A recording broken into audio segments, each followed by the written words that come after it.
கொத்தமல்லி என்பது இந்திய சமையலில் முக்கியமான ஒரு மூலிகையாகும். இதன் இலை, தானியம் மற்றும் வேர்கள் அனைத்தும் மருத்துவ பயன்கள் நிறைந்தவை. கொத்தமல்லி செரிமானத்திற்கு மிகவும் பயனுள்ளதாகும்.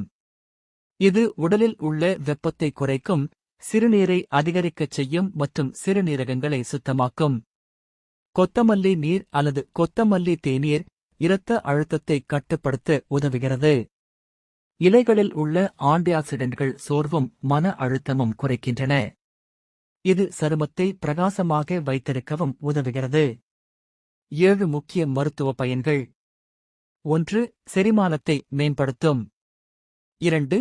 உடல் வெப்பத்தை குறைக்கும். 3. சிறுநீரை அதிகரித்து சிறுநீரகங்களை சுத்தமாக்கும். 4. இரத்த அழுத்தத்தை கட்டுப்படுத்தும். 5. சோர்வையும் மன அழுத்தத்தையும் குறைக்கும். 6. சருமத்தை பிரகாசமாக வைத்திருக்கும். 7. கொழுப்பை குறைத்து எடையை கட்டுப்படுத்தும். கொத்தமல்லி இயற்கையின் ஆற்றல் மிக்க மருந்து, உங்கள் உணவில் அன்றாடம் இடம்பெற வேண்டியது.